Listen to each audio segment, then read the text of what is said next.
I'm Sarah Mitchell, 30, and for most of my life, I was the family disappointment. While my sister Jessica collected law degrees and my brother Marcus climbed the corporate ladder, I bounced between retail jobs and community college classes, always one step behind everyone else's expectations. At every family gathering, the whispered conversations would stop when I entered the room, replaced by that familiar look of pity mixed with embarrassment. Last Thanksgiving, my mother actually introduced me to her book club friends as our Sarah. Still figuring things out. The words stung more than any direct insult ever could. My father just shook his head when I mentioned my latest job interview, muttering something about finally growing up under his breath. But 3 months later, everything changed. When my boss stood before a room of executives and announced, "I'd like you to meet Sarah Mitchell, our youngest vice president in company history," I thought about that moment. I thought about all those years of being dismissed, overlooked, and written off. What they didn't know was that I'd been quietly building something extraordinary while they were busy judging my choices. And now, the truth was about to surface in ways none of us could have imagined. Growing up in suburban Chicago, I always knew I was different from the rest of the Mitchell family. While my siblings Jessica and Marcus excelled in everything they touched, I seemed to stumble through life like I was reading from a different script than everyone else. My father, David Mitchell, was a successful investment banker who expected nothing less than perfection from his children. My mother, Linda, taught high school English and had dreams of raising intellectual powerhouses. They got 2 out of 3. I still remember the day they sat me down with my 3rd grade report card, the one covered in my father's red ink corrections and disappointed comments. "Sarah needs to apply herself more," he had written in the margins. "Average is not acceptable in this family." The artifact of that moment, that report card with his harsh handwriting, became a symbol of everything I would never quite measure up to. Jessica, 3 years older, was already reading at a high school level and winning academic competitions. Marcus, just 1 year ahead of me, had a natural gift for mathematics and logic that impressed every teacher he encountered. They moved through school like golden children, collecting awards and accolades while I struggled to find my place. Dinner table conversations revolved around their achievements. Jessica got the lead in the school play, my mother would announce proudly. Marcus scored the winning goal and maintained his A average, my father would beam. When it was my turn to share, the silence that followed my modest accomplishments was deafening. I wasn't a bad student, but I wasn't exceptional either. I was curious about different things: technology, business, how things worked behind the scenes. But those interests didn't translate into the kind of success my parents understood. They wanted traditional markers, honor roll, college prep courses, leadership positions, and established activities. The pattern was set early. I became the family member who required extra attention, extra worry, extra explanations to relatives about why I wasn't quite keeping up with my brilliant siblings. The love was there, but it was tinged with disappointment. As if I was a puzzle they couldn't quite solve. By middle school, I'd learned to keep my different interests to myself. When I discovered I had a knack for understanding business concepts, or when I started learning about technology on my own, I didn't share these discoveries at home. The risk of another polite but disappointed response was too great. This early dynamic shaped everything that followed. I learned to expect less recognition, less support, less belief in my potential, and somehow, in that space of lowered expectations, I began to find my own way quietly, determinedly, and completely on my own terms. The Mitchell family hierarchy was as rigid as it was unspoken. At the top sat Jessica and Marcus, the golden, children who could do no wrong. Below them, occupying a space of perpetual disappointment, was me. Jessica had always been the star. Even now, at 31, she commanded rooms with her confident presence and sharp legal mind. She had graduated summa cum laude from Northwestern, earned her JD from Harvard, and was now a partner at a prestigious Chicago law firm. The family photo from her law school graduation still held the place of honor on my parents. Mantle Jessica in her cap and gown, surrounded by our beaming parents, and a proud Marcus. I was there too, of course, but somehow always seemed to be standing slightly apart, as if the photographer had forgotten to include me in the main composition. Marcus, 29, had followed a similarly impressive path. Finance degree from University of Chicago, MBA from Wharton, now a senior executive at a major investment firm. He had our father's analytical mind and our mother's way with people. Every family gathering included updates on his latest promotion, his new apartment in Lincoln Park, his impressive salary that our parents had mentioned with barely concealed pride. Then there was me. The family question mark. The divide wasn't just about achievements. It was about the fundamental belief in our potential. When Jessica was struggling with organic chemistry in college, my parents hired a private tutor and flew to Boston to provide emotional support. When Marcus needed capital to move to Chicago for his first job, they provided a generous loan that was quickly forgiven. When I mentioned I was interested in starting my own business, my mother patted my hand and suggested I focus on finding a stable job first. The financial support wasn't just practical, it was symbolic. Jessica's law school tuition, Marcus's MBA expenses, their apartment deposits, their professional wardrobe allowances. These investments in their futures were made without hesitation or conditions. Meanwhile, I had been working part-time jobs since I was 16, not because we couldn't afford to support me, but because they assumed I needed to learn responsibility, in a way my siblings apparently didn't. Extended family gatherings were exercises in social hierarchy. Aunts and uncles would ask Jessica about her latest high-profile case, inquire about Marcus's thoughts on the stock market, and then turn to me with that particular smile reserved for the family member who needed gentle handling. "And how are you doing, Sarah?"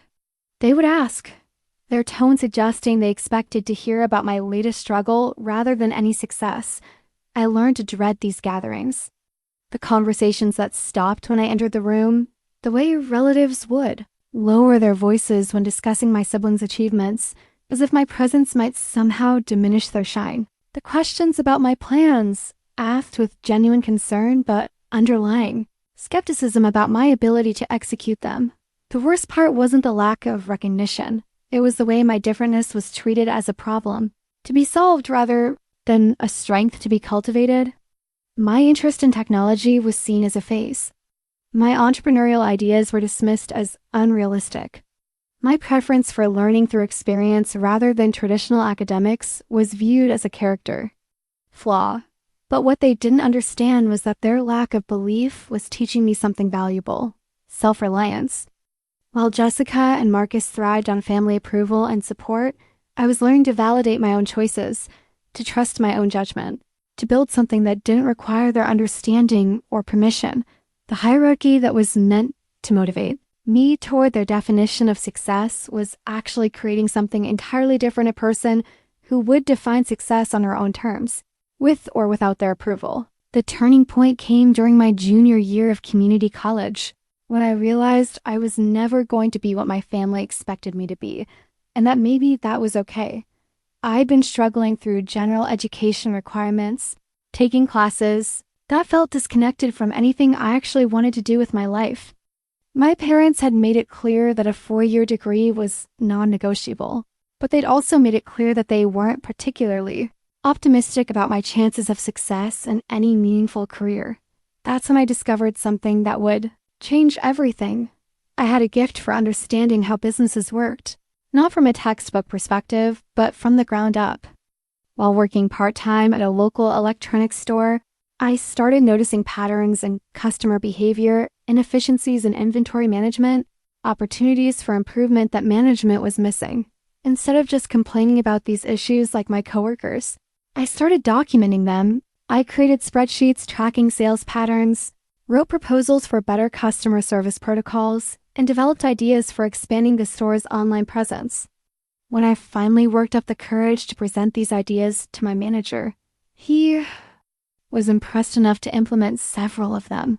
That was the moment I realized I might have been approaching success from the wrong angle. While my family was focused on traditional markers of achievement degrees, established career paths, corporate ladder climbing, I was discovering that I had an instinct for innovation and problem solving that didn't require their approval or understanding. I started researching business registration requirements, learning about entrepreneurship, studying successful companies that had started small. Late at night, after finishing my coursework and my retail shifts, I would sit at my desk with my laptop and notebooks, Planning what would eventually become my own company, the first business registration documents I filed were modest, a simple LLC for Mitchell Solutions, a technology consulting service. I chose the name deliberately, wanting to honor my family even as I struck out on my own path. The paperwork felt like a secret rebellion, a quiet declaration that I was capable of more than anyone believed. I told no one about it at first. The fear of family mockery was too strong and the possibility of failure too real. I'd watched my parents' reactions to my previous enthusiasms, the way they would nod politely and then exchange glances when they thought I wasn't looking. I couldn't bear the thought of seeing that same expression when I told them about my business plans. Instead, I started small. I began taking on freelance projects, helping local businesses with their technology needs. My first client was a small restaurant that needed help setting up their online ordering system. The owner paid me $200 for 3 hours of work, and I felt richer than I had ever felt in my life, not because of the money, but because someone had valued my skills enough to pay for them. Someone had seen potential in me that my own family had missed out as I continued building my client base. I maintained my day job and my college classes, but my real energy went into Mitchell Solutions. Every evening, every weekend, every spare moment was devoted to learning, growing, and building something that belonged entirely to me. The loneliness was intense. Success felt hollow when you had no one to share it with, when the people who should have been your biggest cheerleaders were still waiting for you to find your direction. But that loneliness also taught me something valuable. I could create my own validation, my own sense of worth, my own definition of success. I was becoming someone my family didn't recognize. Because I was becoming someone I barely recognized, myself. The uncertain, struggling student was being replaced by someone with vision, drive, and the quiet confidence that comes from proving your worth to yourself rather than seeking approval from others. By the time I turned 26, I was living a double life. To my family, I was still Sarah, the struggling underachiever, jumping between retail jobs and community college classes.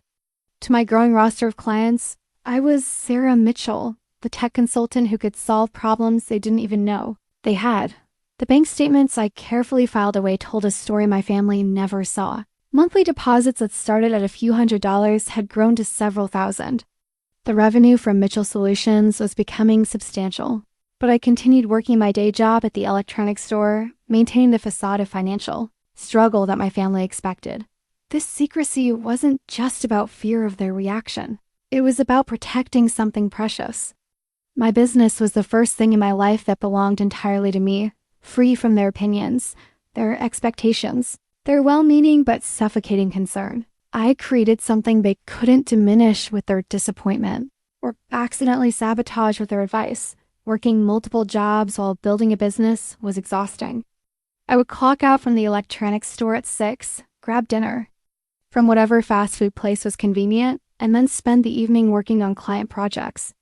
Weekends were devoted entirely to Mitchell Solutions, meeting with clients, developing new services, managing the growing complexity of running a real business. My social life disappeared almost entirely. While Jessica was attending charity galas and Marcus was networking at industry events, I was hunched over my laptop in my small apartment, learning about tax codes and business regulations, teaching myself advanced software skills, and slowly building something that would eventually dwarf their traditional successes. The sacrifice was worth it, but it was also isolating. I had no one to celebrate with when I landed a major client, no one to console me when a project didn't go as planned, no one to share the small victories that meant everything to me.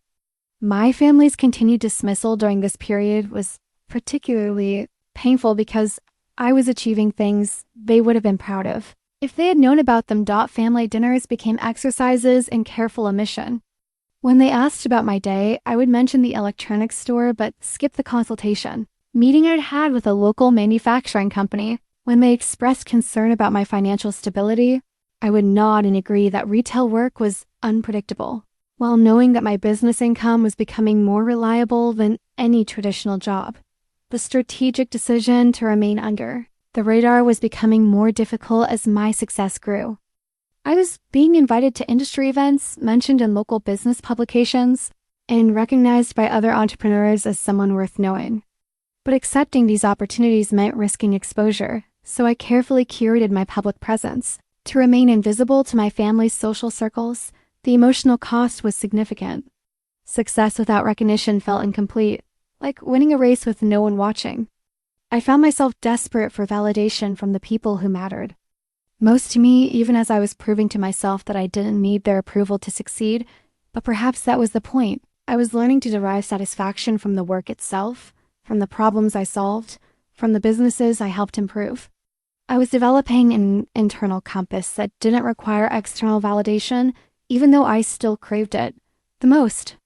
Painful moments came when family members would offer career advice, suggesting I apply for entry-level positions at companies I was already consulting for, or recommending I consider going back to school for skills I had already mastered. Their genuine concern for my future was touching, but their complete misunderstanding of my actual capabilities was devastating. I was becoming someone they didn't know, building something they couldn't see, and preparing for a revelation that would change everything between us. The question wasn't whether I would eventually tell them, it was whether I would be able to forgive them for not seeing me clearly enough to ask the right questions before. I felt compelled to prove myself so dramatically. The shadows were comfortable, but they were also temporary. Mitchell Solutions was growing too large, too successful, too visible to remain hidden much longer. The recognition I had been avoiding was coming whether I was ready for it or not.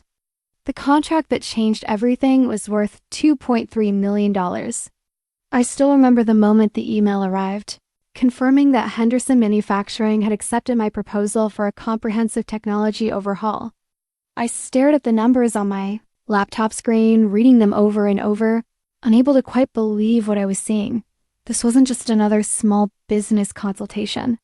Henderson Manufacturing was a major regional company with over 500 employees, and they had chosen my firm, my tiny, supposedly insignificant consulting business, to modernize their entire operational system. The project would take 8 months to complete and would establish Mitchell Solutions as a serious player in the Chicago tech consulting market. I had won the contract by understanding something that the larger, more established firms had missed. During my initial consultation, I had spent hours walking through their facility, talking to floor workers, supervisors, and managers. I had seen inefficiencies that others had overlooked, understood pain points that hadn't been properly communicated, and developed solutions that addressed real problems rather than implementing generic improvements. The irony wasn't lost on me. Here I was, helping family-owned businesses optimize their operations and improve their profitability, while my own family remained convinced I was struggling to find my direction. I was becoming an expert in business dynamics, family succession, planning, and organizational efficiency skills that would have impressed them if they had known about them. As Mitchell Solutions grew, I found myself managing a team of 5 full-time employees and a roster of freelance specialists. My small apartment had become inadequate for client meetings, so I had rented office space in a downtown building. I was conducting quarterly business reviews, managing complex project timelines, and maintaining relationships with clients who trusted my judgment on decisions worth millions of dollars. The recognition was beginning to come from unexpected places. Industry publications started mentioning my work. Other consultants began referring clients to me. I was invited to speak at business conferences and participate in panels about technology innovation. My reputation was growing in circles that mattered professionally, even as I remained invisible to the people who mattered personally, building this success while maintaining my family's perception of me as a struggling underachiever required constant vigilance. I had to be careful about what I wore to family gatherings, what I said about my work, even what car I drove. The Toyota I had purchased with my first major client payment was nice enough to reflect my actual financial situation, but modest enough to avoid raising questions.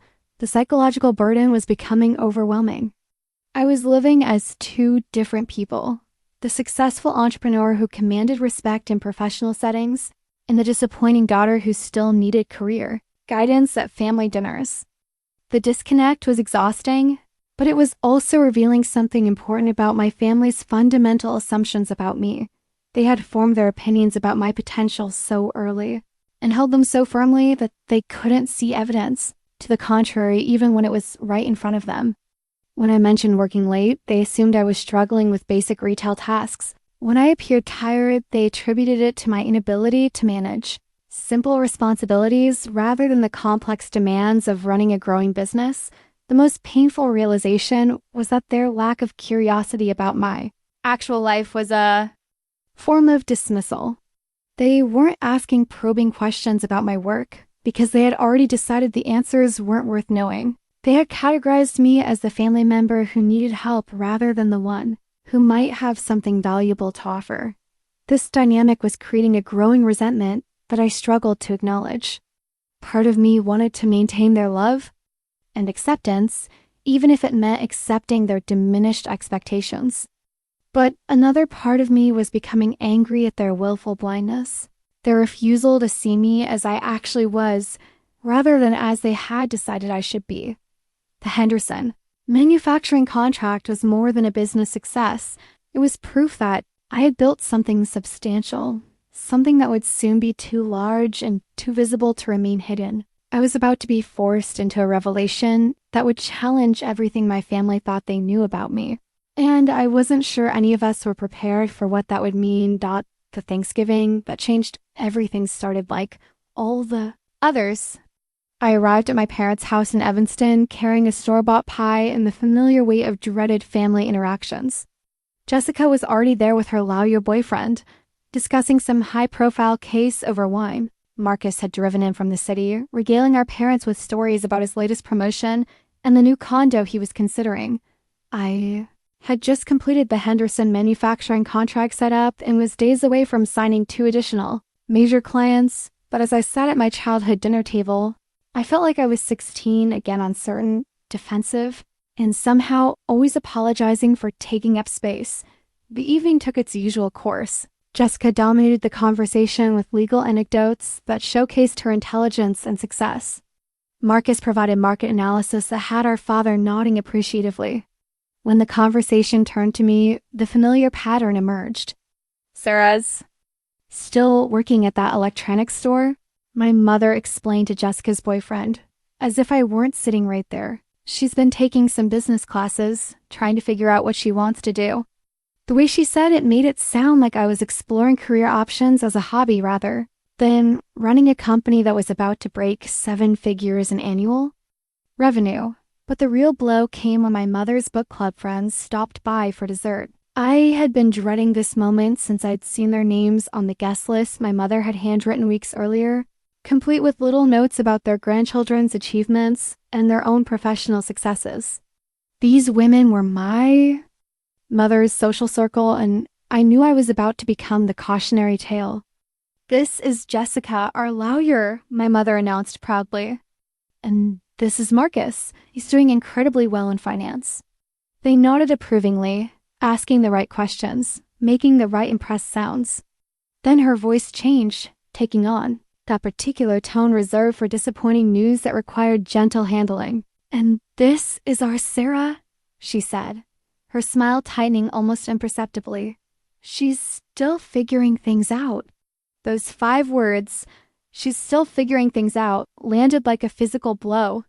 Not, "Sarah runs her own business," or "Sarah is an entrepreneur," or even "Sarah works in technology." Just the dismissive summary of a 30-year-old woman who couldn't seem to find her way in the world. The book club ladies nodded with that sympathetic understanding reserved for families dealing with difficult children. One of them patted my arm and said, "Don't worry, dear. Some people are just late bloomers." Another offered the wisdom that not everyone is cut out for traditional success. I sat there smiling politely while inside I was screaming. These women were discussing my failure to launch while I was literally running a business that employed 5 people and was about to expand into multiple states. They were offering me career advice while I was consulting for companies they probably shopped at. The worst part was watching my parents' faces. They weren't embarrassed by their friends' comments. They were grateful for the understanding, the shared concern, the collective wisdom about how to handle a struggling adult child. They nodded along with the advice as if they were all in agreement about my fundamental inadequacy. When my father added his own commentary, "We keep hoping she eventually finds something she's good at," I felt something break inside me. Not just hurt, but a fundamental shift in how I understood my relationship with my family. They weren't waiting for me to succeed. They were waiting for me to accept my limitations. Later that evening, as I helped with dishes, my father pulled me aside for what he clearly thought was a supportive conversation. "You know, Sarah," he said, his voice gentle but patronizing, "there's no shame in taking an entry-level position somewhere. You're still young. You have time to build something stable." I stood there, dish towel in hand, listening to career advice from someone who had no idea that I was already earning more than he had at my age. The disconnect was so complete, so absurd that I almost laughed. Instead, I nodded and thanked him for his concern. That night, driving home to my apartment, I made a decision. I was done hiding. I was done protecting them from the truth about who I had become.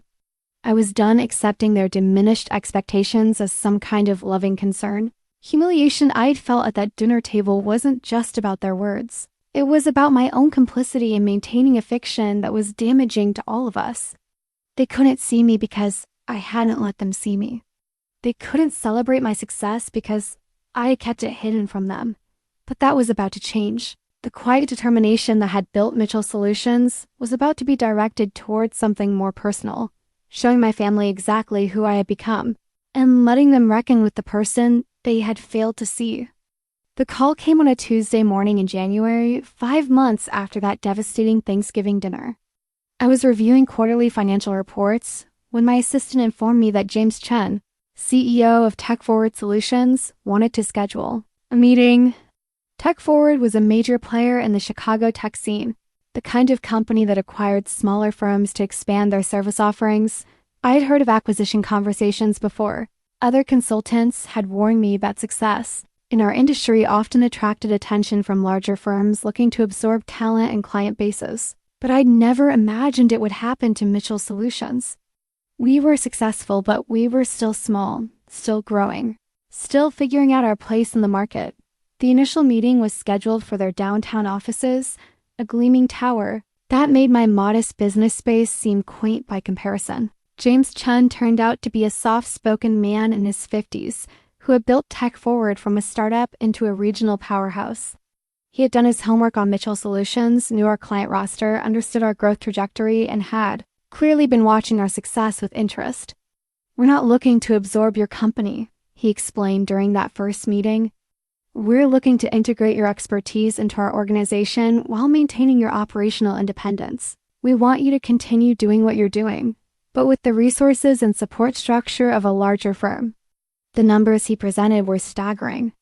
Tech Forward was offering to acquire Mitchell Solutions for $50 million with the understanding that I would transition into a vice president role overseeing their new consulting division. I would maintain creative control over my existing clients, have a budget for expansion, and be given equity in the parent company. The negotiation process took 6 weeks. I found myself in boardrooms with lawyers, accountants, and executives, discussing terms and conditions that would have been unimaginable to me just 5 years earlier. The contrast between these professional conversations and my family's continued concern about my career prospects was becoming surreal. During one particularly intense negotiation session, my phone buzzed with a text from my mother asking if I had considered applying for a management position at Target. I was sitting across from executives who were offering me a multi-million-dollar deal, and my mother was suggesting I pursue retail management as a career. Advancement. The acquisition agreement was finalized on a Friday afternoon in March, as I signed the documents that would make me a vice president of Tech Forward Solutions and officially the youngest executive in the company's history. I thought about that handwritten guest list from Thanksgiving, the one where my mother had noted my still figuring things out status next to her friends' impressive grandchildren. The transition was surprisingly smooth. Tech Forward had acquired Mitchell Solutions specifically because they wanted to maintain our approach and culture. My team remained intact. Our clients barely noticed the change, and my new responsibilities were essentially an expanded version of what I had already been doing, but the title change was significant. I was no longer just Sarah Mitchell, small business owner. I was Sarah Mitchell, Vice President of Technology Consulting, the youngest executive in a company with over 2,000 employees. The business cards, the company directory, the press releases announcing the acquisition, all of it was public record, visible to anyone who cared to look. The weight of setting corporate responsibility was both exhilarating and terrifying. I had gone from managing a team of 5 to overseeing a division of 43 people. My decisions now affected not just my own company's success, but the strategic direction of a major corporation. The imposter syndrome was an intense. Part of me kept waiting for someone to realize they had made a mistake, that I wasn't qualified for this level of responsibility. But the rational part of my mind knew better. I had been chosen for this role because of what I had built, what I had proven, what I had demonstrated about my capabilities. The acquisition wasn't charity or luck, it was recognition of genuine achievement. As I prepared for the announcement of my new position, I thought about my family's reaction. They still had no idea that Mitchell Solutions existed, let alone that it had just been acquired for $50 million. They still thought I was struggling to find my direction, still believed I needed guidance and support to navigate basic career decisions. The moment of truth was approaching. Tech Forward would be announcing the acquisition and my appointment in major business publications. There would be press releases, industry coverage, and public recognition that would make my success impossible to ignore or dismiss. I realized I was nervous, not about the professional responsibilities, but about the personal reckoning that was about to unfold. My family was about to discover that the daughter they'd been worried about was actually more successful than they had ever imagined. And I wasn't sure any of us were prepared for what that revelation would mean for our relationships going forward. The boardroom was filled with Tech Forward's senior leadership team, department heads, and key stakeholders. I had been to dozens of corporate meetings before, but this one felt different. This was the moment when my new role would become official, when the quiet success I had built would step into the spotlight. James Chun stood at the head of the conference table, his presentation slides displaying the strategic rationale for the Mitchell Solutions acquisition. He walked through the financial projections, the market opportunities, and the integration timeline with the practiced confidence of someone who had done this many times before. The consulting division will be led by Sarah Mitchell, he announced, gesturing toward me with genuine warmth. As our newest vice president and the youngest executive in Tech Forward's history, Sarah brings a unique perspective and proven track record that will be invaluable as we expand our service offerings. The room erupted in polite applause. I stood briefly, nodded to my new colleagues, and felt a strange mixture of pride and disbelief. After years of being dismissed as a family underachiever, I was being introduced as a corporate executive to a room full of accomplished professionals who were welcoming me as their peer. The formal announcement continued with details about my background, my company's achievements, and the strategic vision for the new division. Every word was a stark contrast to the narrative my family had constructed about my life. While they worried about my ability to find stable employment, I was being presented as a leader capable of driving significant corporate growth. As the meeting concluded and people began introducing themselves, I found myself in conversations about budget allocations, staffing decisions, and strategic partnerships. These were the kinds of discussions that would have impressed my parents if they had known about them. Instead, they were still sending me job listings for entry-level positions they thought might be good opportunities. For someone with my limited experience, the corporate press release went out that afternoon. It was professionally written, highlighting the acquisition's strategic importance and emphasizing my role as the youngest VP in company history. The document would be distributed to industry publications, posted on the company website, and shared through professional networks. I saved a copy of the press release to my personal files, this artifact of recognition that represented everything my family had failed to see. The irony was overwhelming. Strangers were reading about my professional achievements, while my own parents remained convinced I was still struggling to find my direction. That evening, I sat in my apartment reading the industry coverage that had already begun appearing online. Tech Forward's acquisition of Mitchell Solutions was being described as a strategic move and a smart integration of emerging talent. My name was being mentioned alongside other young executives who were making their mark in the Chicago business community. The surreal nature of the situation was becoming more apparent with each passing hour. I had achieved something that should have been celebrated, something that represented years of hard work and strategic thinking. Yet the people whose approval had mattered most to me throughout my life had no idea it had happened. I thought about calling them, about sharing the news, about finally revealing the truth about what I had been building. But something held me back. Maybe it was the memory of that Thanksgiving dinner, the way they had introduced me as someone still figuring things out. Maybe it was the realization that their surprise and confusion might overshadow their pride. Or maybe it was the recognition that their celebration would feel hollow after years of dismissal. Instead, I decided to wait. Let them discover it themselves, the way the rest of the professional world was discovering it. Let them grapple with the disconnect between their perception of me and the reality of what I had accomplished. Let them experience the shock of realizing they had completely misunderstood. Their own daughter, the power shift I could feel beginning wasn't just professional, it was personal. For the first time in my life, I held information that would fundamentally change how my family saw me. I was no longer the family member who needed their guidance and support. I was the family member who had succeeded beyond their wildest expectations. While they were looking the other way, the moment of revelation was coming, but it would happen on my terms, and my timing with my control over the narrative. After years of accepting their diminished expectations, I was finally in a position to challenge their assumptions about who I was and what I was capable of achieving. The announcement had been made. The recognition had been given. Now came the most difficult part, deciding how to share this transformation with the people who had known me longest, but understood me least. The congratulations started arriving within hours of the press release. My phone began buzzing with calls, texts, and emails from clients, colleagues, and industry contacts who had seen the announcement. Each message was a reminder of the professional network I had built, people who had watched my career develop, who understood the significance of what I had achieved. Sarah, congratulations on the VP position. Read a text from Michael Torres, a client whose manufacturing business I'd helped modernize 2 years earlier. Well-deserved recognition for all your hard work. Another email came from Janet Kim, a fellow consultant who had referred several clients to me. Saw the tech forward announcement. You must be thrilled. Let's celebrate when you have a moment.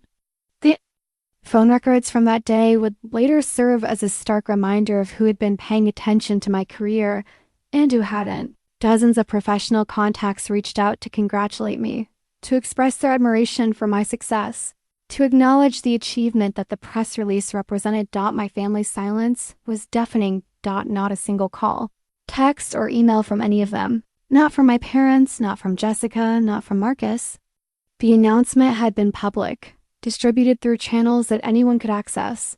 Yet, the people who should have been my biggest cheerleaders remained completely unaware of what had happened in my life. I spent the evening reviewing the messages, each one a validation of the relationships I had built and the reputation I had earned. Industry leaders were welcoming me to their ranks. Clients were expressing their confidence in my continued success, and colleagues were sharing their genuine excitement about my promotion.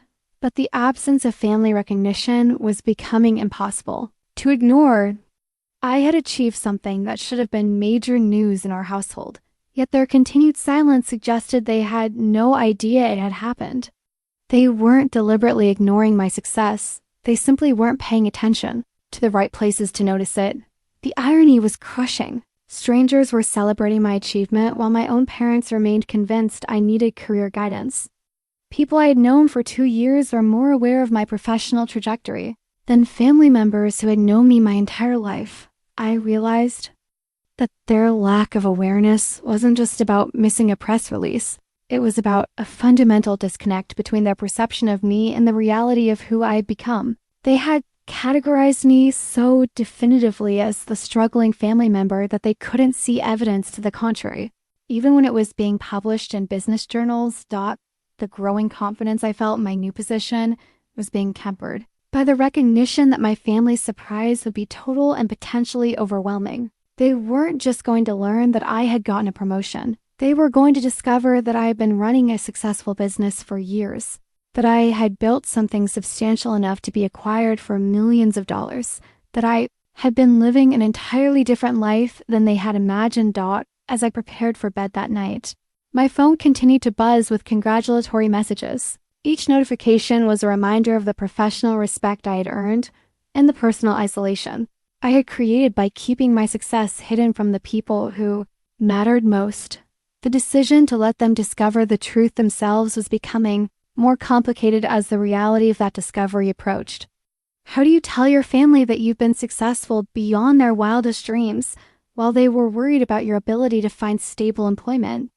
How do you explain that you've been protecting them from the truth about your capabilities because you were afraid of their reaction? The calls from colleagues continued for days, each one reinforcing the disconnect between my professional recognition and my family's continued concern.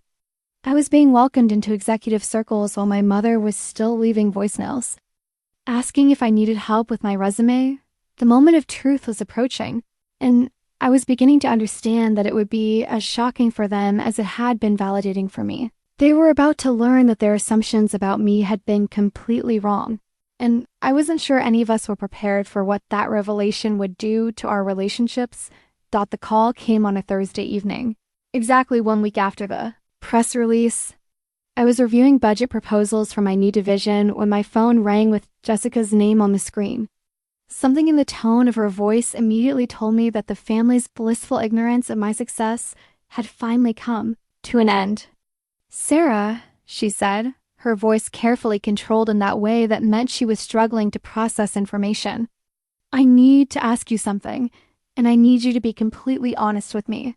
I knew what was coming. Okay. I was on LinkedIn today and I saw something that doesn't make sense. There are dozens of people congratulating you on becoming a vice president at some company called Tech Forward. People are calling you the youngest VP in the company's history." Her voice rose slightly. What the hell is going on? The screenshot she must have seen would have shown hundreds of congratulatory messages from colleagues, clients, and industry contacts. The visual evidence of my professional network, all celebrating an achievement my family knew nothing about. The artifact of their discovery, a LinkedIn feed filled with recognition they had never witnessed. "It's exactly what it looks like," I said calmly. "I was promoted to vice president at Tech Forward Solutions last week." The silence that followed was so long, I thought the call had dropped. When Jessica finally spoke, her voice was different, smaller, confused, almost childlike. "I don't understand. You work at an electronics store. You're taking community college classes. You've been struggling to figure out what you want to do with your life." Each statement was delivered as if she were trying to convince herself of facts that no longer made sense. "No, Jessica. I've been running my own consulting company for the past 4 years. Tech Forward acquired it last month for $50 million. Another silence. Then $50 million? The acquisition made me AVP. I'm overseeing their consulting division now. This is impossible," she said, but her voice lacked conviction.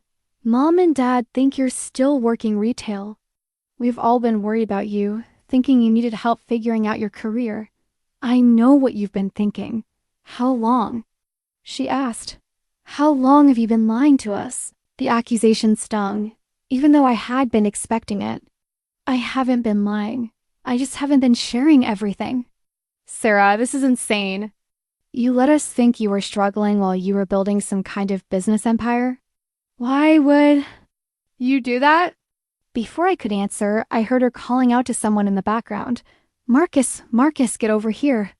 You need to hear this." Within minutes, I was on a 3-way call with both my siblings, fielding their increasingly frantic questions. Marcus's approach was more analytical. He wanted to understand the business model, the revenue streams, the acquisition terms. Jessica was focused on the deception, the impact on family relationships, the emotional implications of what I had done. "Does this mean you're rich?" Marcus asked bluntly. "I'm financially secure," I replied carefully. "How financially secure?" "Very."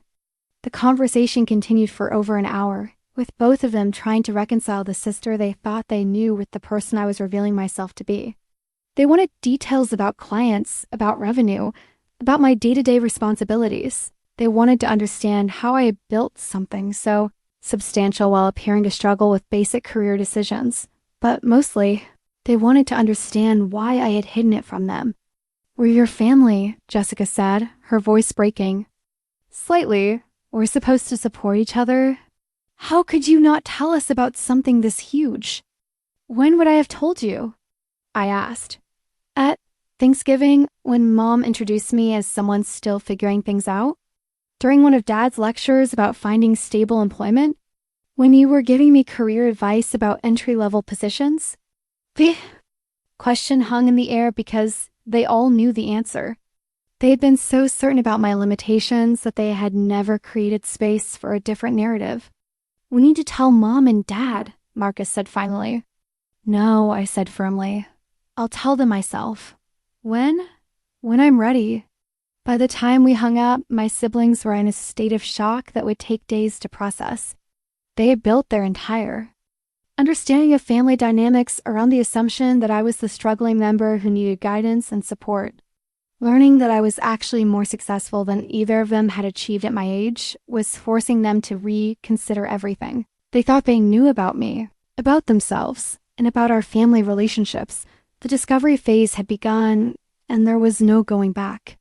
The careful fiction I had maintained was crumbling, and the truth about who I had become was finally emerging.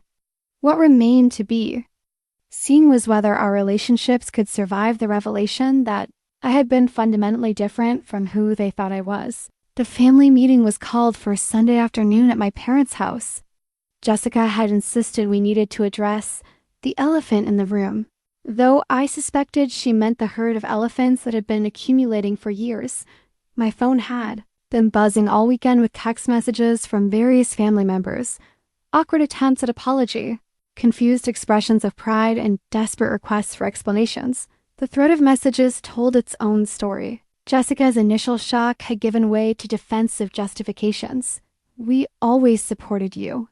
We just didn't understand what you were doing." Marcus was more direct. "I feel like I don't know you at all."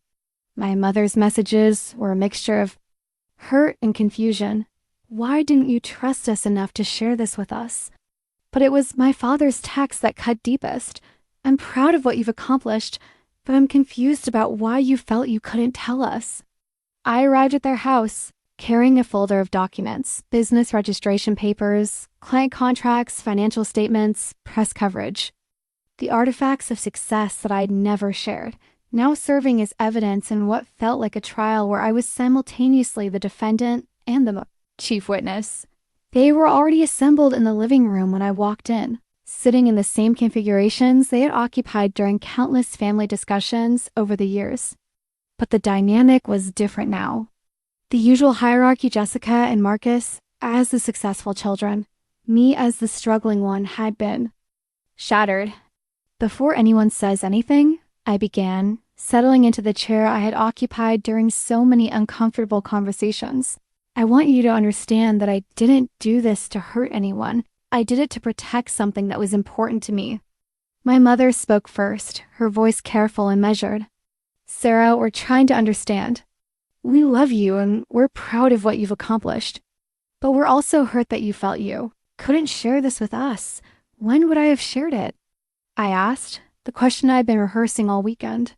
"When you introduced me to your book club friends as someone still figuring things out, when Dad suggested I apply for entry-level positions at companies I was already consulting for, when everyone assumed I needed career advice and financial support." The room fell silent.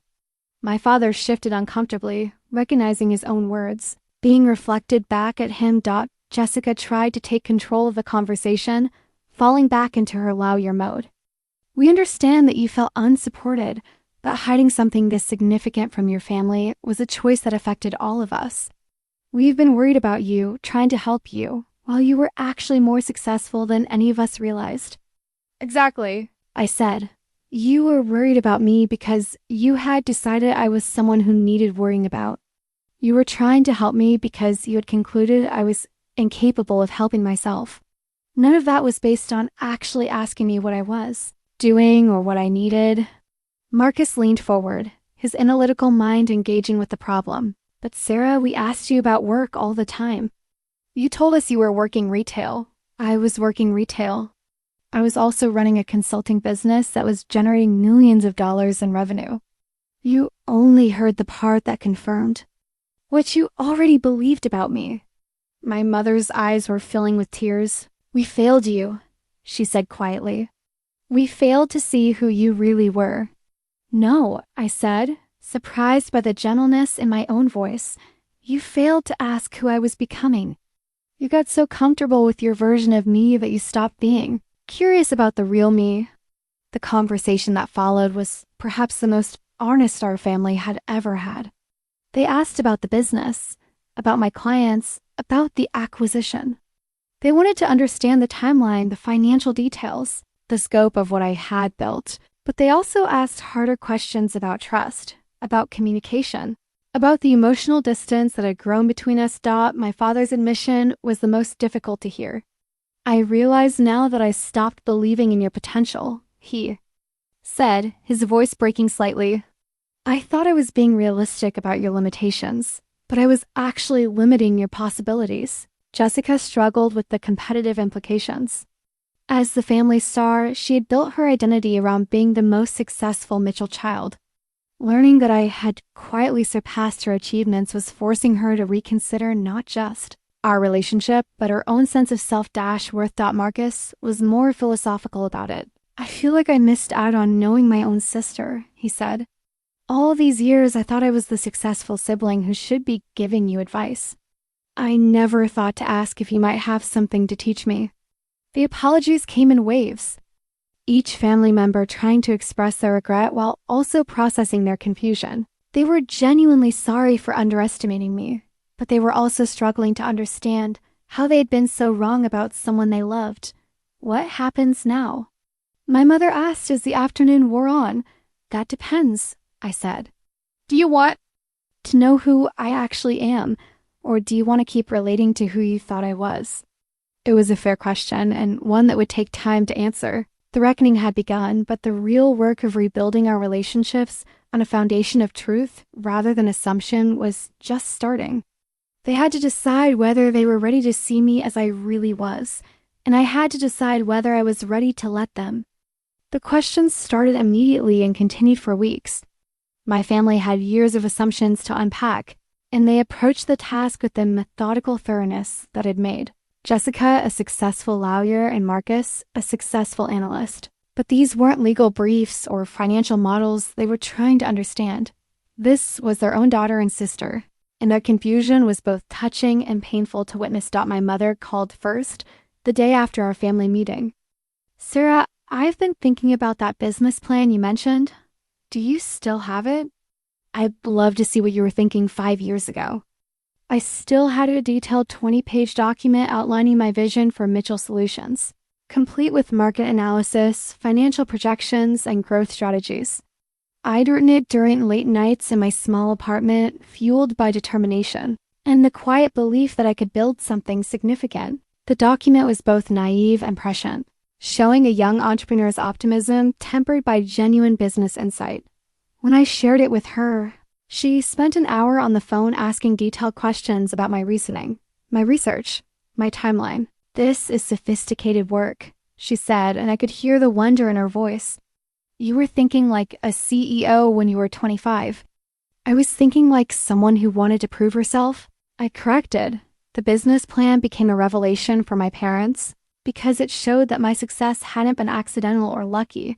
It had been planned, methodical, and executed over years of careful work. They began to understand that while they were worrying about my direction, I'd actually been following a very specific map that I had drawn for myself. Jessica's questions were more personal and more difficult. She wanted to understand the emotional cost of what I had done, the isolation I had experienced, the reasons I had chosen secrecy over support. Our conversations revealed how much my success threatened her identity as the family achiever.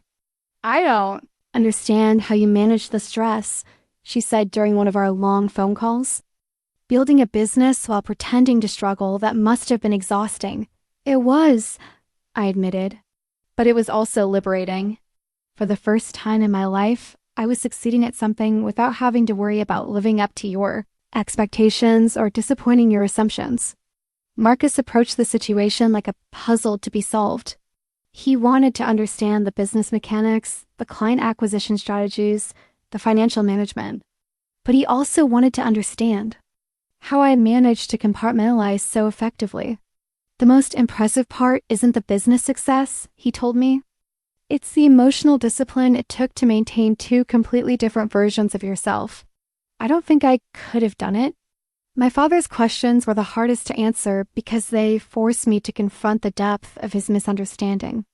He had spent years offering career advice to someone who was already more successful than he had been at the same age. The revelation was humbling for him and complicated for me. How many times did I give you suggestions about your career while you were already running a multi-million-dollar company? He asked one evening. I stopped counting after 20, I said gently. God, Sarah, I must have sounded so condescending. You sounded like a father who was worried about his daughter, I replied. You were wrong about what I needed, but you weren't wrong about caring. As the weeks passed, their growing understanding of my actual life created a strange new dynamic. They began asking for my opinion on business decisions, seeking my advice on investments, treating me as the expert I had always been, but they had never recognized. The shift was dramatic and sometimes uncomfortable. Jessica started consulting me about the business aspects of her law practice. Marcus wanted my thoughts on technology investments. My parents asked for my perspective on their retirement planning. I had gone from being the family member who needed guidance to being the one whose judgment they trusted most. But the questions also revealed how much they had missed beyond just my professional success. They had missed my growth as a person, my development of confidence and judgment, my evolution from an uncertain young adult into someone capable of making complex decisions under pressure. What else don't we know about you? My mother asked one day, and the question hung in the air because none of us were sure of the answer. I realized that in protecting my business success from their judgment, I'd also protected other aspects of my development from their understanding. They were discovering that they didn't just misunderstand my career, they misunderstood fundamental aspects of who I had become. The process of revelation was ongoing, with each conversation adding another layer to their understanding of the person I actually was, rather than the person they had assumed me to be. They were learning that their daughter was not just successful, but capable, strategic, and emotionally mature in ways they had never recognized. The questions would continue for months, each one a small step toward rebuilding our relationship, on a foundation of truth rather than assumption. But the very fact that they were really asking, with genuine curiosity rather than condescending concern, suggested that they were ready to know who I actually was. The gifts started arriving the week after our family meeting. First, an expensive leather portfolio from Jessica with a note, "For all the business meetings I never knew you were having." Then a high-end laptop bag from Marcus, "Since you're apparently the tech executive in the family." My parents sent a crystal award engraved with outstanding achievement and a card that simply said, "We should have given you this years ago." Each gift was a tangible apology, an attempt to make up for years of misunderstanding with expensive gestures. I appreciated the sentiment, but the parade of guilt-driven purchases was becoming uncomfortable. These weren't celebrations of my success, they were artifacts of their regret, physical manifestations of their need to somehow compensate for their failure to see me clearly. The individual apology conversations were more meaningful, though each family member approached their regret differently. My mother's call came first, and her tears were immediate. "I keep thinking about all the times I introduced you as someone who was figuring things out," she said, her voice breaking. "I was so worried about you, but I was also embarrassed. I thought you were the child who wasn't successful, and I was protecting myself as much as I was trying to help you." Her honesty was devastating and healing at the same time. She wasn't just apologizing for underestimating me, she was acknowledging that her concern had been mixed with shame. Her desire to help complicated by her own need to present a successful family to the world. "I failed you as a mother," she continued. "I should have asked better questions. I should have been more curious about your life instead of assuming I understood it." My father's approach was more analytical, but no less emotional. He wanted to understand the specific moments when his advice had been particularly inappropriate, as if cataloging his mistakes would somehow allow him to correct them retroactively. That conversation we had about applying for entry-level positions, he said during one of our evening phone calls. You were probably earning more than I was while I was lecturing you about career development. Probably, I confirmed gently. How did you stand it? How did you listen to my advice without telling me I had no idea what I was talking about? Because I knew you were trying to help, I said. You were wrong about what I needed, but you weren't wrong about caring about my future. Jessica's regret was the most complex because it was intertwined with her own competitive instincts. As the family star, she had built her identity around being the most successful Mitchell child. Learning that I quietly surpassed her achievements was forcing her to reconsider not just our relationship, but her own sense of self-worth. I feel like such an ass, she said during one of our long conversations. All those times I gave you career advice. All those moments when I felt superior because I had my life figured out while you were struggling. I was so condescending. You were being a big sister, I replied. You thought I needed guidance, but I never asked if you actually wanted guidance. I just assumed you needed it because you weren't following the same path I had taken. Her admission revealed something important about our family dynamics. Success had been defined so narrowly: traditional education, established career paths, conventional markers of achievement, that anything outside those parameters was automatically categorized as struggle or failure. Marcus's regret was more straightforward, but equally painful. I missed out on knowing my own sister, he said. I spent years thinking I was the successful sibling who should be giving you advice, when I should have been asking what you could teach me. His genuine desire to understand what he had missed was touching. He wanted to know about the challenges I had faced, the decisions I had made, the lessons I had learned while building my business. For the first time in our adult lives, he was approaching me as a peer rather than as the younger sister who needed guidance. But the most difficult conversation came when all of them together tried to explain their collective failure to see me clearly. We were sitting around my parents' kitchen table, the same place where countless family discussions had reinforced the hierarchy but had now been shattered. We created a story about who you were, my mother said, and then we only paid attention to information that confirmed that story. We stopped being curious about you, my father added. We thought we knew what your struggles meant, so we didn't ask what your actual experience was. We failed you, Jessica said simply. The apology tour was well-intentioned, but it was also exhausting. Their guilt was as overwhelming as their previous dismissal had been, and I found myself in the strange position of having to comfort them about their regret over not supporting me. They were so focused on their mistakes that they were struggling to simply celebrate my achievements. I don't need you to feel guilty, I told them finally. I need you to see me as I actually am, not as who you thought I was or who you wish you had recognized me to be earlier. The expensive gifts continued to arrive, but they gradually gave way to more meaningful gestures, invitations to share my thoughts on business decisions, requests for my perspective on their own career challenges, genuine curiosity about my work and my vision for the future. The apology tour was ending, but the real work of rebuilding our relationships was just beginning. They had acknowledged their mistakes, but now we all had to figure out how to move forward with a completely different understanding of who I was and who we were as a family. The Mitchell family group chat, which had previously been filled with Jessica's legal victories and Marcus's financial insights, suddenly became a very different space. Where my contributions had once been politely acknowledged and quickly bypassed, they were now being treated as the expert opinion they had always been. Sarah, what do you think about this investment opportunity? Marcus would ask, forwarding detailed financial documents for my review. Jessica's looking at buying into her firm's expansion. Can you take a look at the business plan? The transformation was jarring and, if I was honest, sometimes overwhelming.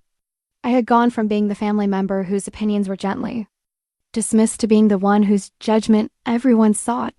The sudden respect was validating, but it also felt performative, as if they were overcompensating for years of underestimation. Family dinners became entirely different experiences. Instead of conversations that revolved around Jessica's cases and Marcus's deals, while I sat quietly in the background. I found myself at the center of discussions about business strategy, market trends, and entrepreneurial opportunities. My parents hung on my every word with an intensity that was both gratifying and uncomfortable. "Tell us about your biggest client," my father would say, leaning forward with genuine fascination. "How did you approach that negotiation?" The attention was everything I had wanted for years, but receiving it felt strange now that I no longer needed their validation for my sense of self-worth. I had learned to derive satisfaction from my own achievements, from the respect of my clients and colleagues, from the internal confidence that came with proven success. Their belated recognition was meaningful, but it wasn't necessary. Jessica struggled the most with the new dynamic. Her identity had been built around being the family star, the successful daughter who had everything figured out. Suddenly finding herself asking her younger sister for business advice was psychologically challenging.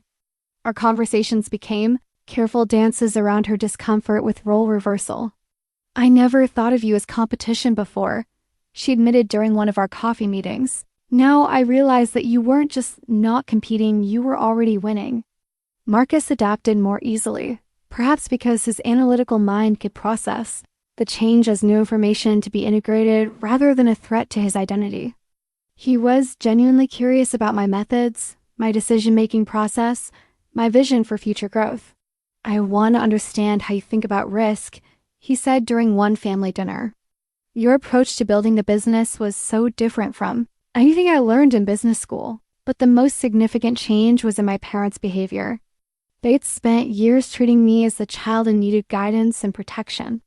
Now they were seeking my advice on their own financial decisions, asking for my perspective on investments, consulting me about retirement planning.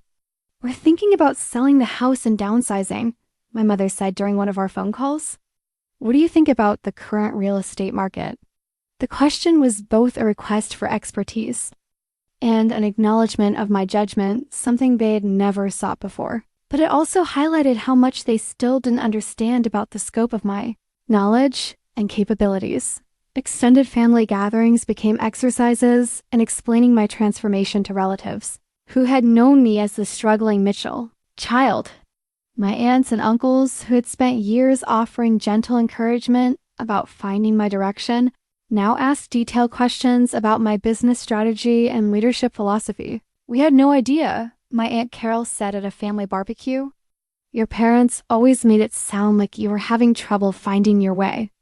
The comment stung because it revealed how my parents' perception of me had shaped the entire family's understanding of who I was. I hadn't just been dismissed by my immediate family, I had been misrepresented to everyone who cared about me. But perhaps the most telling change was in the group chat's tone. Messages that had once patronized me now deferred to me. Questions that had once assumed my ignorance now presumed my expertise. The shift was dramatic enough that I sometimes felt like I was participating in conversations with entirely different people. "Sarah, should we be concerned about this market volatility?" became a typical message rather than, "Sarah, have you thought about opening a savings account?" The new dynamic was gratifying but also emotionally complex. I appreciated their recognition, but I was also aware that their respect was contingent on their understanding of my success. What would happen if my business faced challenges? Would their newfound faith in my judgment survive setbacks, or would they revert to their previous assumptions about my limitations? More importantly, could I build authentic relationships with people who had fundamentally misunderstood me for so many years? Their changed behavior was evidence of their genuine regret and their desire to connect with who I actually was.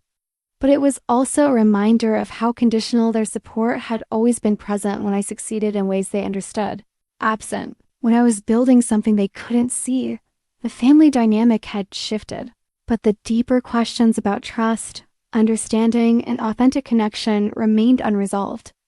They were treating me differently, but I wasn't sure yet whether they actually saw me differently or if they were simply responding to new information about my achievements while maintaining the same fundamental approach to our relationships. That night, alone in my apartment after another family dinner where I had been treated like a visiting expert rather than a daughter, I pulled out my personal journal from the darkest period of building my business. The pages were filled with Late night entries documenting not just my professional challenges, but the emotional cost of succeeding in isolation. March 15th, closed the Henderson deal today, $2.3 million. Should be celebrating, but I have no one to tell. Called mom to share some good news, but couldn't figure out how to explain what actually happened without revealing everything I've been hiding. Ended up talking about a small retail sale instead. Feel like I'm living a lie. The entries painted, a picture I had tried not to examine too closely. The psychological impact of achieving success while being perceived as a failure by the people whose opinions mattered most. I had built my business partly from talent and determination, but also from the desperate need to prove that their assessment of me was wrong. June 2nd, Dad gave me another lecture about finding direction today. I wanted to scream. I wanted to show in my financial statements, my client list, my growth projections. Instead, I nodded and thanked him for his concern.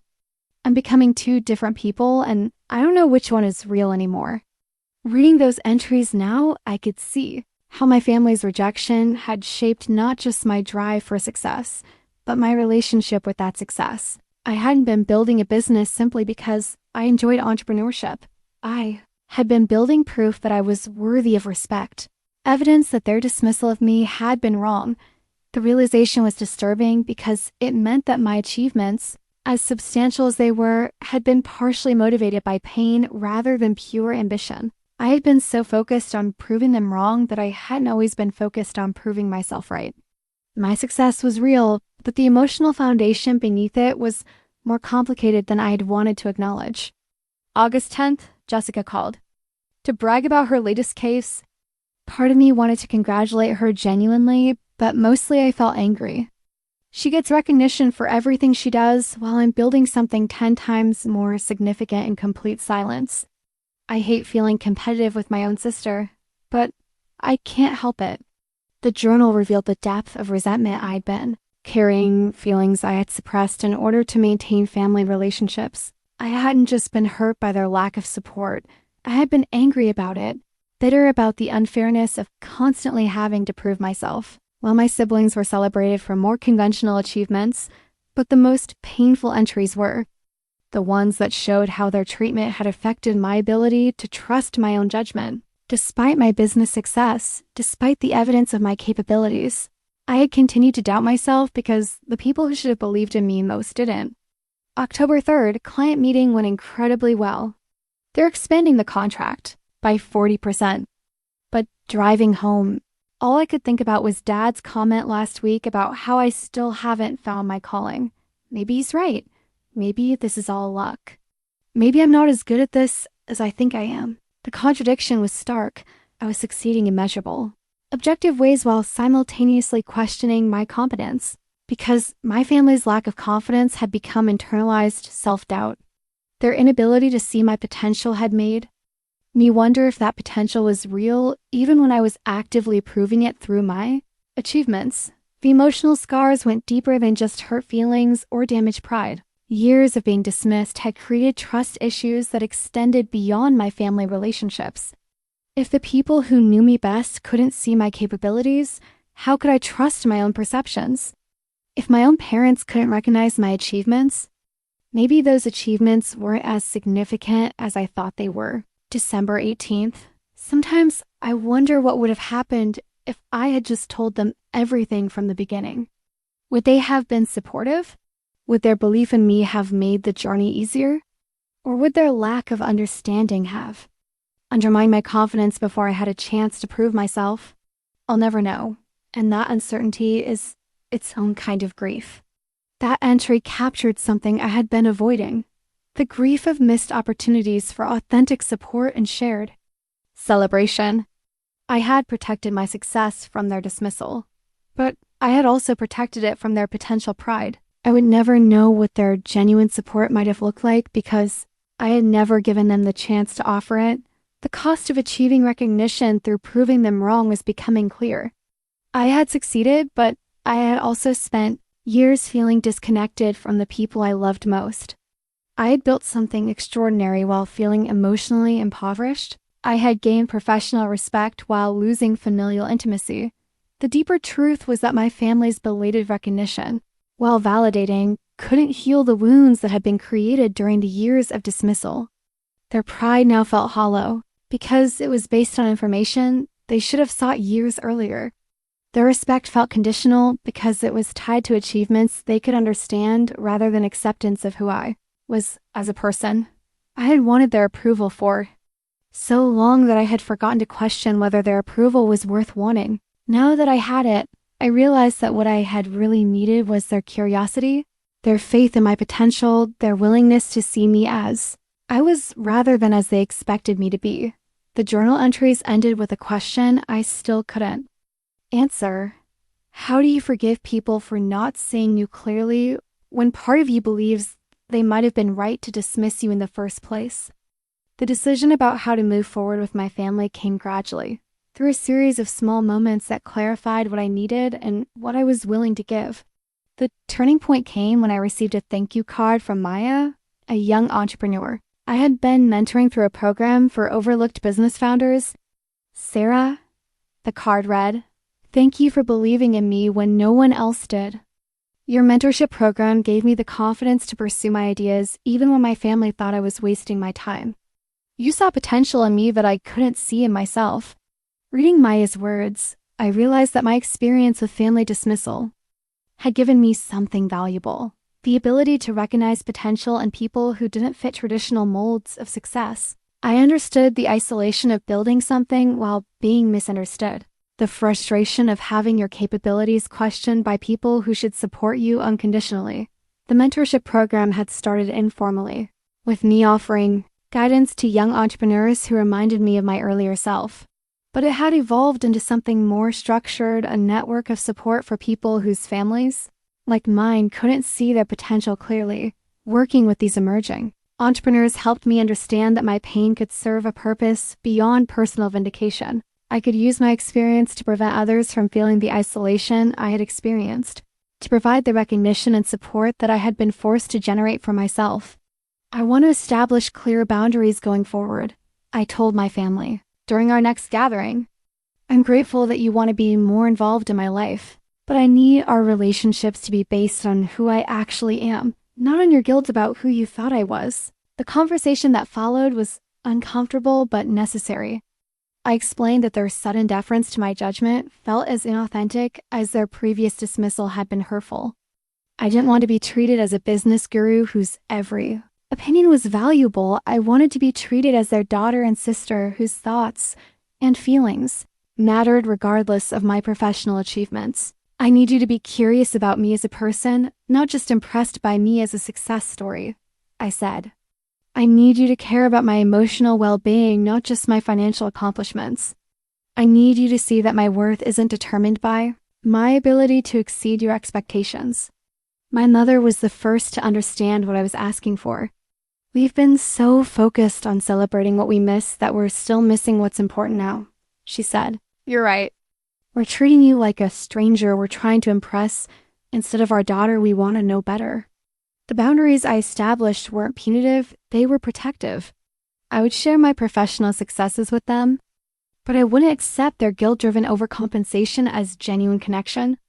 I would value their opinions, but I wouldn't make their approval the measure of my worth.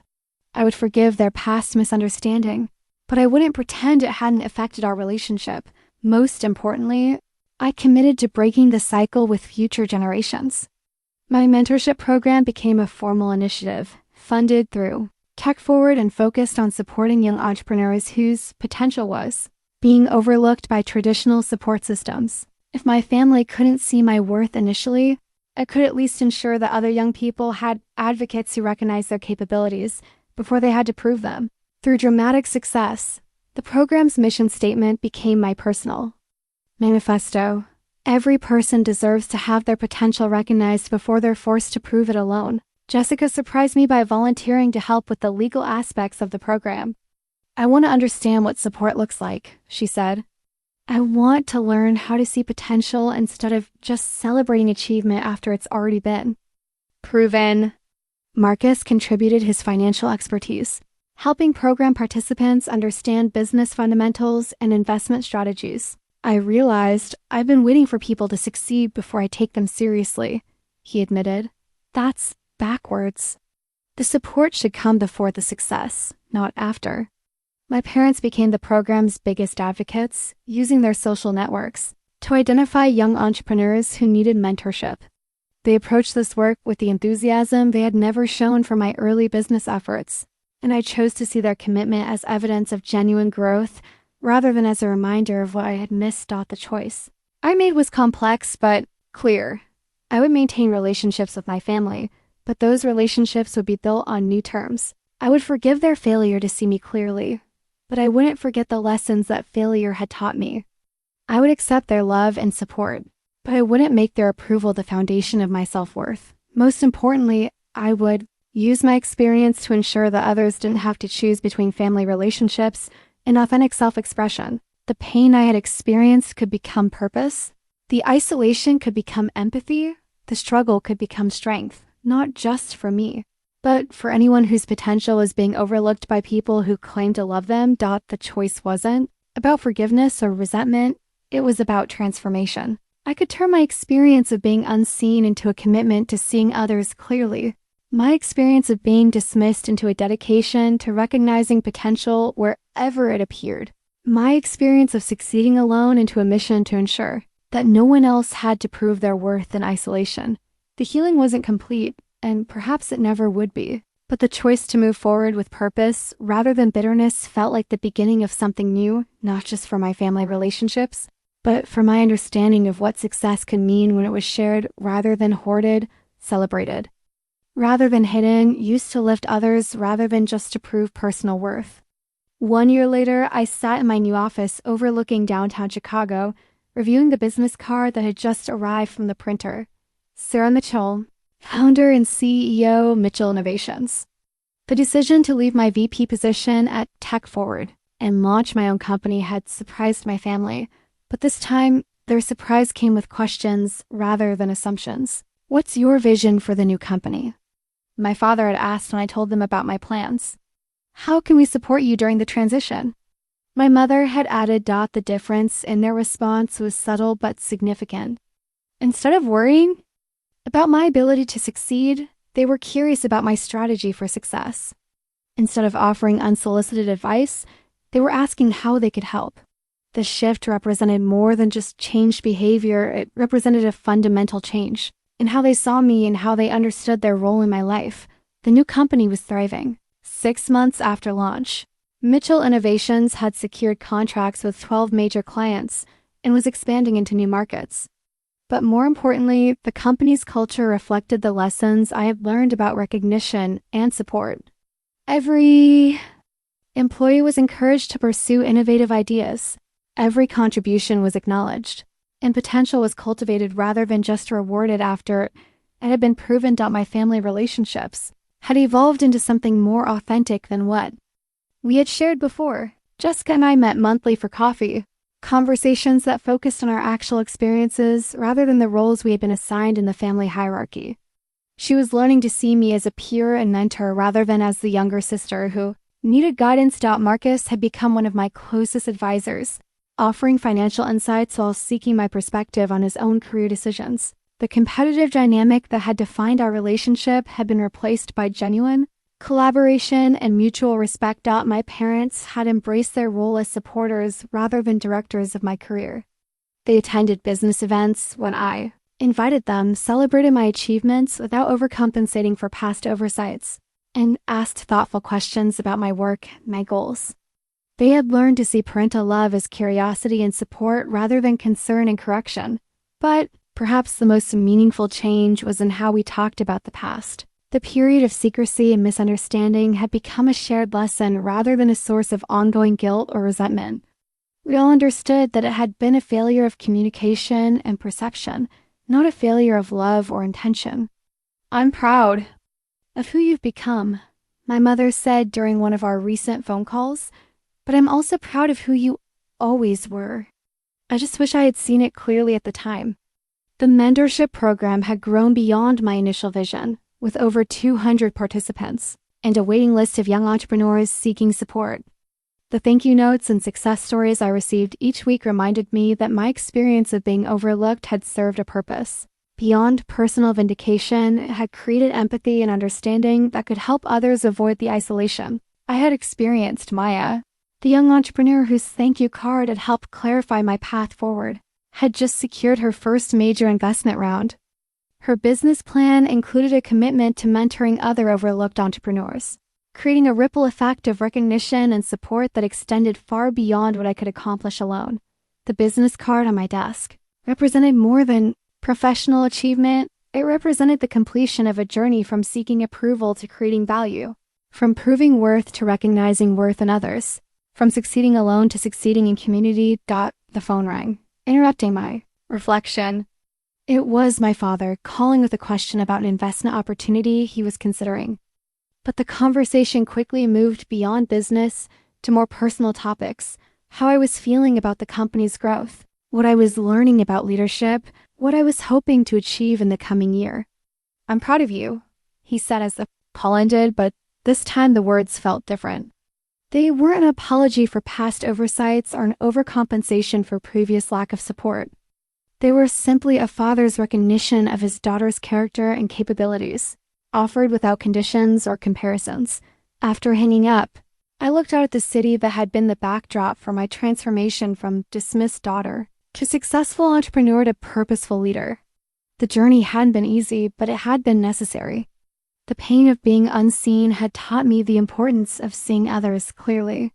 The struggle of succeeding alone had inspired a commitment to ensuring that others didn't have to prove their worth in isolation.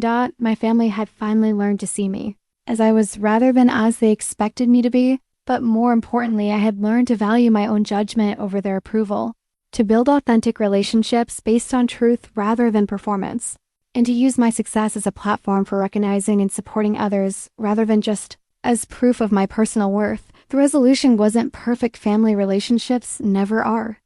But it was honest, it was growing, and it was built on a foundation of mutual respect rather than assumed hierarchy.